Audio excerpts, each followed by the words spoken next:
Ripartiamo con il nuovo viaggio nel tempo, con il nostro viaggio nel tempo dunque, dal 1435, anno in cui Leon Battista Alberti pubblica il De Pictura, il primo trattato teorico sulla prospettiva matematica, il primo tentativo di legare in maniera indissolubile geometria e arti figurative. È il libro che dà un corpo teorico alla seconda maniera. Leon Battista Alberti lo scrive a Firenze.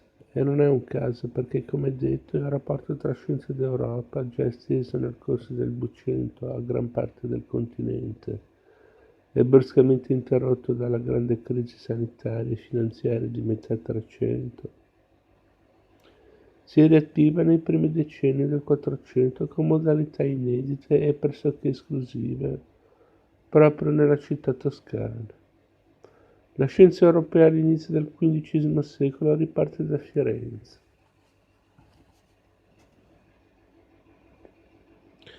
In questi primi anni del Quattrocento infatti vive e opera in città almeno la metà di tutti coloro che in Europa hanno lasciato una traccia significativa nella storia della scienza e dell'arte.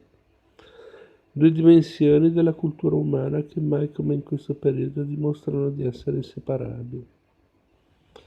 L'impronta egemonica, quasi monopolistica, che Firenze ha dato alla rinascita del rapporto tra cultura scientifica ed Europa dura tutto il Quattrocento e per molti versi anche oltre. Ed è tanto più significativa in quanto la città non ha un'università. O meglio, come abbiamo già ricordato, uno studium generale di grande livello ce l'ha, ma nel 1473 lo perde perché Lorenzo il Magnifico volle concentrare su Pisa tutta l'alta formazione. Lo studium pisano diventa l'unica grande università del Granducato di Toscana. A Firenze restano solo gli studi umanistici presso il Collegio Teologico. Ma al di là delle vicende dell'Università di Firenze, un fatto è certo. Nel 200 e nella prima parte del 300 la diffusione della scienza in Europa aveva avuto un carattere policentrico e si era sviluppata prevalentemente nelle università. Ma ora, all'inizio del XV secolo, lo sviluppo della scienza è un grande centro egemone, Firenze appunto, e si realizza fuori dall'università, nelle botteghe e nelle studioli di artisti, architetti e ingegneri. Lo sviluppo della scienza nel Quattrocento è legato all'arte. Perché questo cambiamento radicale? Perché Firenze? La risposta non è semplice. La storia, anche nelle sue singolarità, è quasi sempre il risultato di una molteplicità di fattori, molti dei quali accidentali. Ma un grande storico dell'arte, Arnold Hauser, ha individuato per questa così specifica ripartenza una causa se non unica, certo preponderante. A Firenze tra la fine del XIV e l'inizio del XV secolo c'è stata una rivoluzione, una reazione borghese che ha dato, ma dovremmo dire ridato, vita a una fiorente industria e a un vero e proprio esperimento capitalistico, il primo in Europa.